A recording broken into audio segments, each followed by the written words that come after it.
कृषि एवं किसान कल्याण मंत्री श्रीमान Shivraj Singh Chouhan, international conference of agriculture economics के president doctor Matin Qaim, NITI Aayog के सदस्य श्री रमेश जी, भारत और अन्य देशों के एग्रीकल्चर साइंटिस्ट, रिसर्च से जुड़े अलग अलग यूनिवर्सिटी के हमारे साथी, एग्रीकल्चर सेक्टर से जुड़े एक्सपर्ट्स और स्टेक होल्डर्स, देवी और सज्जनों, मुझे खुशी है कि 65 साल के बाद आईसीएई की ये कॉन्फ्रेंस भारत में फिर हो रही है। आप दुनिया के अलग अलग देशों से भारत आए हैं। भारत के 120 मिलियन किसानों की तरफ से आपका स्वागत है।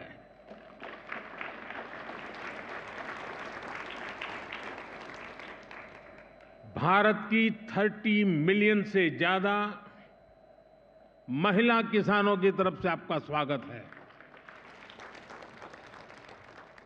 देश के 30 मिलियन फिशरमैन की तरफ से आपका स्वागत है। देश के 80 मिलियन से ज्यादा पशुपालकों की तरफ से आपका स्वागत है। आप आज उस देश में हैं जहां 550 मिलियन पशु हैं। कृषि प्रधान देश भारत में, जीव प्रेमी भारत में आपका स्वागत है, अभिनंदन है। फ्रेंड्स, भारत जितना प्राचीन है उतनी ही प्राचीन एग्रीकल्चर और फूड को लेकर हमारी मान्यताएं हैं, हमारे अनुभव हैं। और भारतीय कृषि परंपरा में साइंस को, लॉजिक को प्राथमिकता दी गई है। आज फूड और न्यूट्रिशन को लेकर इतनी चिंता दुनिया में हो रही है, लेकिन हजारों साल पहले हमारे ग्रंथों में कहा गया है, अन्नम ही भूतानाम ज्येष्ठम तस्मात् सर्वौषधम उच्यते। अर्थात सभी पदार्थों में अन्न श्रेष्ठ है, इसलिए अन्न को सभी औषधियों का स्वरूप, उनका मूल कहा गया है। हमारे अन्न को औषधीय प्रभावों के साथ इस्तेमाल करने का पूरा आयुर्वेद विज्ञान है। ये पारंपरिक नॉलेज सिस्टम भारत के समाज जीवन का हिस्सा है। फ्रेंड्स, लाइफ और फूड को लेकर ये हजारों वर्ष पहले का भारतीय विजडम है। इसी विजडम के आधार पर भारत में एग्रीकल्चर का विकास हुआ है। भारत में करीब 2000 वर्ष पहले कृषि पराशर नाम से जो ग्रंथ लिखा गया था, वो पूरे मानव इतिहास की धरोहर है। ये वैज्ञानिक खेती का एक कॉम्प्रिहेंसिव डॉक्यूमेंट है। जिसका अब ट्रांसलेटेड वर्जन भी मौजूद है। इस ग्रंथ में कृषि पर ग्रह नक्षत्रों का प्रभाव, बादलों के प्रकार, रेनफॉल को नापने का तरीका और फोरकास्ट, रेन वाटर हार्वेस्टिंग, जैविक खाद, पशुओं की देखभाल, बीज की सुरक्षा कैसे की जाए, स्टोरेज कैसे की जाए, ऐसे अनेक विषयों पर इस ग्रंथ में विस्तार से बताया गया है। इसी विरासत को आगे बढ़ाते हुए भारत में एग्रीकल्चर से जुड़ी एजुकेशन और रिसर्च का एक मजबूत इकोसिस्टम बना हुआ है। Indian council of agriculture research के ही 100 से ज्यादा रिसर्च संस्थान है। भारत में एग्रीकल्चर और उससे संबंधित विषयों की पढ़ाई के लिए 500 से ज्यादा कॉलेज है। भारत में 700 से ज्यादा कृषि विज्ञान केंद्र है, जो किसानों तक नई टेक्नोलॉजी पहुंचाने में मदद करते हैं। साथियों, भारतीय कृषि की एक और विशेषता है। भारत में हम आज भी 6 सीजन्स को ध्यान में रखते हुए सब कुछ प्लान करते हैं। हमारे यहां 15 एग्रो क्लाइमेटिक जोन्स की अपनी खासियत है। भारत में अगर आप कुछ 100 किलोमीटर ट्रेवल करें तो खेती बदल जाती है।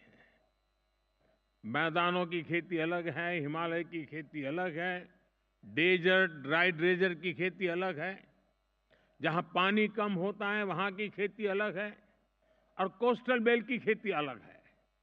ये जो डायवर्सिटी है, यही ग्लोबल फूड की सिक्योरिटी के लिए भारत को उम्मीद की किरण बनाती है। फ्रेंड्स, पिछली बार जब आईसीएई की कॉन्फ्रेंस यहां हुई थी, तो भारत को उस समय नई नई आजादी मिली थी। वो भारत की फूड सिक्योरिटी को लेकर, भारत की एग्रीकल्चर को लेकर एक चैलेंजिंग टाइम था। आज भारत एक फूड सरप्लस देश है। आज भारत दूध, दाल और मसालों का सबसे बड़ा प्रोड्यूसर है। Bharat food grain, fruits, vegetable, cotton, sugar, T, framed fish, इनका दूसरा सबसे बड़ा प्रोड्यूसर है। एक वो समय था जब भारत की फूड सिक्योरिटी दुनिया की चिंता का विषय था। एक आज का समय है जब Bharat global food security, global nutrition security, इसके सॉल्यूशन देने में जुटा है।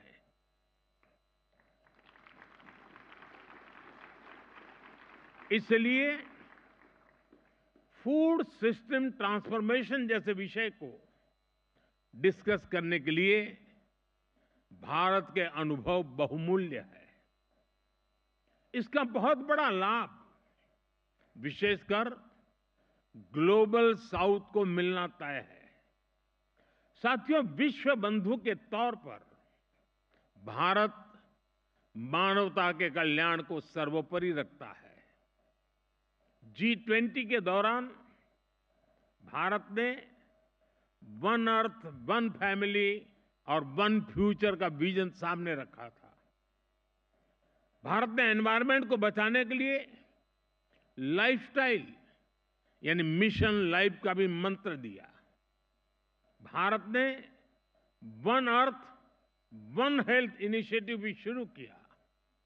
हम ह्यूमन, एनिमल्स और प्लांट्स की हेल्थ को अलग अलग नहीं देख सकते।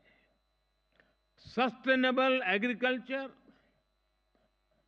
और फूड सिस्टम्स के सामने आज जो भी चैलेंजेस है, इनको वन अर्थ, वन फैमिली और वन फ्यूचर की होलिस्टिक अप्रोच के साथ ही निपटा जा सकता है। साथियों, एग्रीकल्चर हमारी इकोनॉमिक पॉलिसी के सेंटर पे है।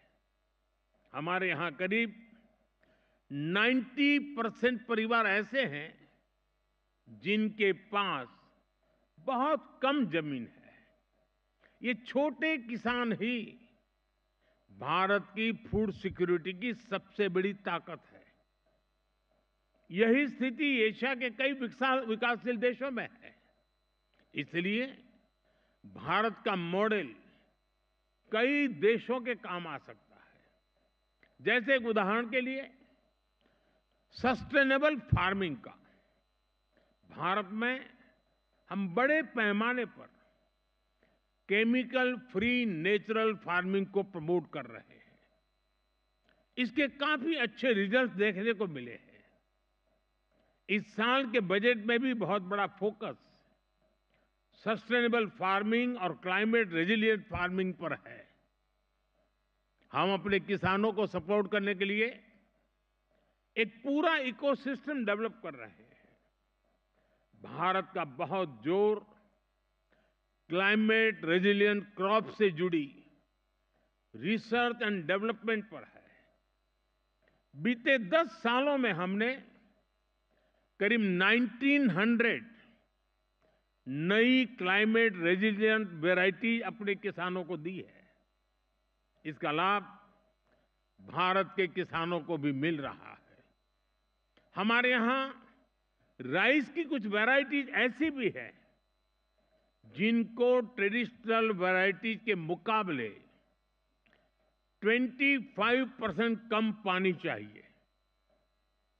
हाल के वर्षों में हमारे यहां ब्लैक राइस सुपर फूड के रूप में उभरा है। हमारे यहां मणिपुर, असम और मेघालय की ब्लैक राइस को इसकी मेडिसिनल वैल्यू के कारण पसंद किया जा रहा है। भारत से जुड़े अनुभव विश्व समुदाय के साथ शेयर करने के लिए उतना ही उत्सुक है। फ्रेंड्स, आज के समय में पानी की कमी और क्लाइमेट चेंज के साथ ही न्यूट्रिशन भी एक बड़ा चैलेंज है। इसका सॉल्यूशन भी भारत के पास है। भारत मिलेट्स का दुनिया का सबसे बड़ा प्रोड्यूसर है, जिन्हें दुनिया सुपर फूड कहती है, और उसे हमने श्री अन्न की पहचान दी है। ये मिनिमम वाटर मैक्सिमम प्रोडक्शन के सिद्धांत पर चलते हैं। भारत के अलग अलग super foods global nutrition problem को एड्रेस करने में बड़ी भूमिका निभा सकते हैं। भारत अपने सुपर फूड की इस बास्केट को दुनिया के साथ साझा करना चाहता है। साथ ही भारत की पहल पर पिछले साल पूरे विश्व ने इंटरनेशनल मिलेट ईयर मनाया है। फ्रेंड्स, बीते एक दशक में हमने फार्मिंग को आधुनिक टेक्नोलॉजी से जोड़ने के लिए अनेक प्रयास किए हैं। आज एक किसान सॉइल हेल्थ कार्ड्स की मदद से ये जान सकता है कि उसे क्या उगाना है। वो सोलर पावर की मदद से पंप चलाता है और वेस्टलैंड में सोलर फार्मिंग से भी कमाता है। वो ई-नैम यानी भारत के डिजिटल एग्रीकल्चर मार्केट के द्वारा अपनी पैदावार को बेच सकता है। वो किसान क्रेडिट कार्ड का उपयोग करता है। वो प्रधानमंत्री फसल बीमा योजना के माध्यम से अपनी फसलों की सुरक्षा सुनिश्चित करता है। किसानों से लेकर एग्री टेक स्टार्टअप्स तक, नेचुरल फार्मिंग से लेकर के फार्म स्टे और फार्म टू टेबल की व्यवस्था तक भारत में कृषि और उससे जुड़े सेक्टर्स लगातार फॉर्मलाइज हो रहे हैं। पिछले 10 वर्षों में ही 90 लाख हेक्टेयर खेती को हमने माइक्रो इरिगेशन से जोड़ा है। हमारे इथेनॉल ब्लेंडिंग प्रोग्राम से भी खेती और एनवायरनमेंट दोनों को लाभ हो रहा है। हम पेट्रोल में 20% इथेनॉल ब्लेंडिंग के टारगेट की तरफ तेजी से आगे बढ़ रहे हैं। साथियों, भारत में हम एग्रीकल्चर सेक्टर में डिजिटल टेक्नोलॉजी का भरपूर इस्तेमाल कर रहे हैं। पीएम किसान सम्मान निधि के माध्यम से एक क्लिक पर 10 करोड़ किसानों के बैंक खाते में 30 सेकंड में पैसे ट्रांसफर हो जाते हैं। हम डिजिटल क्रॉप सर्वे के लिए डिजिटल पब्लिक इंफ्रास्ट्रक्चर बना रहे हैं। हमारे किसानों को रियल टाइम इंफॉर्मेशन मिलेगी और वो डेटा ड्रिवन डिसीजन ले सकेंगे। हमारी इस पहल से करोड़ों किसानों को फायदा होगा, उनकी आर्थिक स्थिति और बेहतर होगी। सरकार लैंड के डिजिटलाइजेशन का भी बहुत बड़ा अभियान चला रही है। किसानों को उनकी लैंड का एक डिजिटल आइडेंटिफिकेशन नंबर भी दिया जाएगा। ड्रोन का उपयोग भी खेती में बहुत तेजी से प्रमोट हम कर रहे हैं। ड्रोन से होने वाली खेती की कमान महिलाओं को, हमारी ड्रोन दीदियों को दी जा रही है। ये जो भी कदम है, इनसे भारत के किसानों का तो फायदा हो गया ही, इससे ग्लोबल फूड सिक्योरिटी को भी ताकत मिलेगी। फ्रेंड्स, आने वाले 5 दिनों में आप सभी यहां खुलकर चर्चा करने वाले हैं। यहां मैं बड़ी संख्या में महिलाओं की भागीदारी, युवाओं की भागीदारी देखकर अधिक प्रसन्न हो रहा हूं। आपके आइडियाज पर सबकी नजर रहेगी। मैं आशा करता हूं कि इस कॉन्फ्रेंस से हम दुनिया को सस्टेनेबल एग्री फूड सिस्टम से जोड़ने के रास्ते खोज सकेंगे। हम एक दूसरे से सीखेंगे भी और एक दूसरे को सिखाएंगे भी। साथियों, आप कृषि जगत से जुड़े हुए लोग हैं, तो एक और जानकारी आपके सामने रखना मुझे बड़ा मन करता है। मुझे पता नहीं है दुनिया में कहीं किसी किसान का स्टैच्यू हो। हमने दुनिया में सबसे ऊंचे स्टैच्यू के रूप में स्टैच्यू ऑफ लिबर्टी की चर्चा सुनी है, लेकिन मेरे सारे कृषि जगत के लोगों को जानकर के खुशी होगी कि भारत में आजादी के आंदोलन में जिस महापुरुषों ने किसान शक्ति को जागृत किया, किसानों को आजादी के आंदोलन का मुख्य धारा में जोड़ा, वे सरदार वल्लभ भाई पटेल की दुनिया की सबसे ऊंची प्रतिमा भारत में है। स्टैच्यू ऑफ लिबर्टी से डबल उसकी ऊंचाई है और एक किसान नेता की है।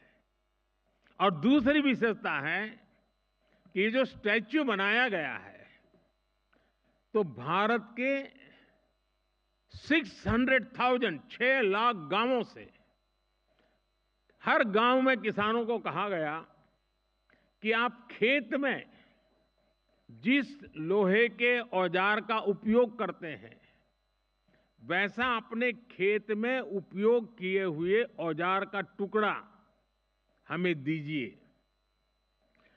6 लाख गांवों से खेतों में उपयोग किया गया लोहे का औजार लाया गया, उसको मेल्ट किया गया और दुनिया के सबसे ऊंचे एक किसान नेता के स्टैच्यू के अंदर उस खेत में उपयोग किए औजार का मेल्ट करके लोहा उपयोग किया गया। मैं जरूर मानता हूं कि इस देश के किसान पुत्र को इतना बड़ा सम्मान जो मिला है, शायद विश्व में ऐसा कहीं नहीं हुआ होगा। मुझे पक्का विश्वास है आज यहाँ आप आए हैं तो जरूर स्टैच्यू ऑफ यूनिटी, विश्व का सबसे ऊंचा ये स्टैच्यू देखने के लिए आप आकर्षित होंगे। मैं एक बार फिर आप सभी को बहुत बहुत शुभकामनाएं देता हूं। धन्यवाद।